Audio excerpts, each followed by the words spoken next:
Assalamualaikum warahmatullahi wabarakatuh. Nah, jadi di video terakhir kali ini kita akan bahas tentang komunikasi verbal dan komunikasi Non-verbal. akan dijelaskan oleh Fai. Baiklah, di sini saya akan menjelaskan materi tentang komunikasi verbal. Definisi komunikasi verbal yaitu proses penyampaian pesan dengan menggunakan bahasa lisan atau kata-kata sebagai alat komunikasi. Pada umumnya, manusia berkomunikasi secara verbal, kecuali bagi penyandang tunawicara, mereka berkomunikasi dengan menggunakan bahasa isyarat. Sebagai makhluk sosial dan juga sebagai makhluk komunikasi, manusia dalam hidupnya diliputi oleh berbagai macam simbol, baik yang diciptakan oleh manusia sendiri maupun yang bersifat alami. Kemampuan manusia menciptakan simbol membuktikan bahwa manusia sudah memiliki kebudayaan yang tinggi dalam berkomunikasi, mulai dari simbol yang sederhana seperti bunyi dan isyarat, sampai kepada simbol yang dimodifikasi dalam bentuk sinyal-sinyal melalui gelombang udara dan cahaya, seperti radio, TV, telegram, dan satelit. Yang kedua, bahasa dalam komunikasi verbal. Bahasa adalah alat yang digunakan dalam komunikasi verbal. Itulah yang membedakannya dengan komunikasi nonverbal. Ada ribuan bahasa yang digunakan oleh masyarakat di seluruh dunia. Di Indonesia sendiri ada ratusan bahasa dari setiap etnis yang berbeda. Yang kesemua itu disatukan dalam bahasa dan kode-kode tertentu. Seseorang bisa mengirimkan pesan kepada orang lain secara lebih jelas. Saat seseorang mengatakan bola, dalam benak yang akan menerima pesan akan membayangkan sebuah benda yang bentuknya bulat. Ini berarti bahwa apa yang dikatakan seseorang secara verbal bisa dipahami oleh orang lain. Ada dua perspektif utama mengenai pengembangan bahasa, yakni pendekatan psikologistik dan pendekatan linguistik.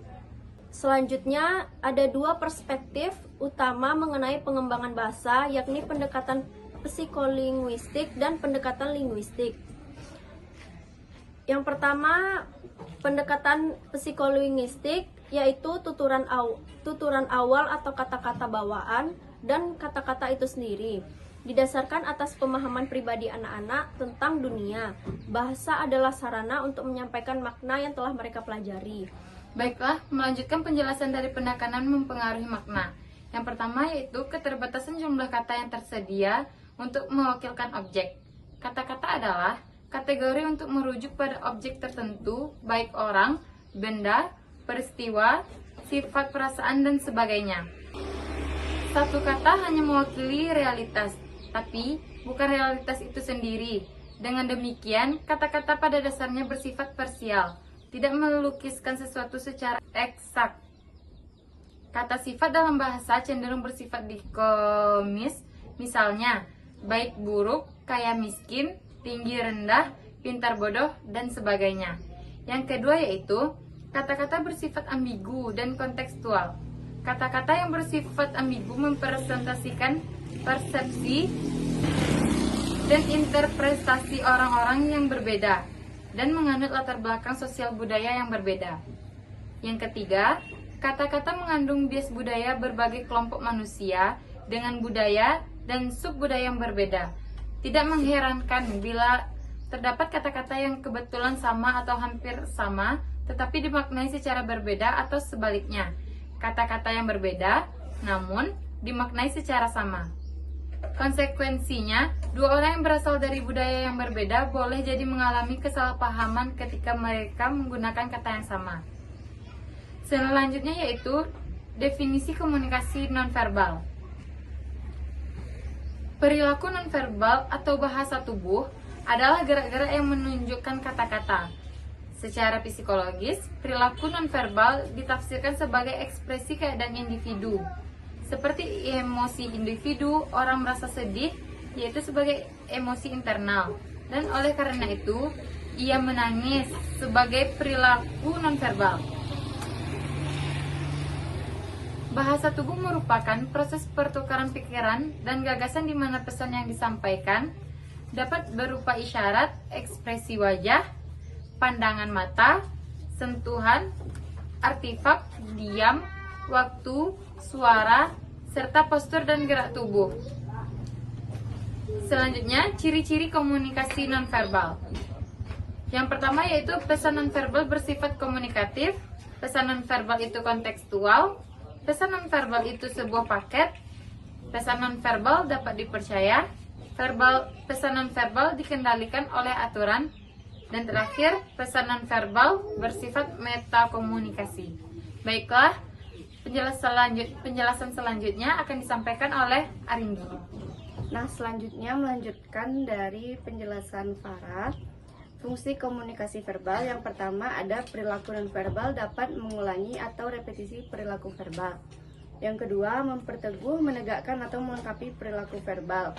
Yang ketiga, perilaku nonverbal dapat menggantikan perilaku verbal. Dan yang keempat, perilaku nonverbal dapat membantah atau bertentangan dengan verbal. Yang kelima, perilaku nonverbal dapat meregulasi perilaku verbal. Nah, selanjutnya, bentuk-bentuk komunikasi nonverbal. Yang pertama ada kinestetis. Kinestetis adalah kode nonverbal yang ditunjukkan oleh gerakan-gerakan badan.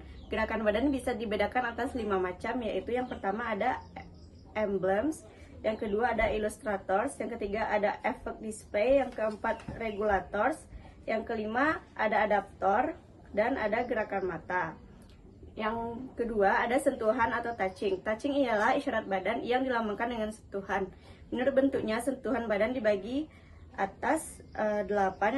Yang pertama adalah kinestetik, yang kedua sosiofugal, yang ketiga thermal, yang keempat paralanguage, yang kelima diam, keenam postur tubuh, yang ketujuh kedekatan dan ruang, dan yang kedelapan wajah.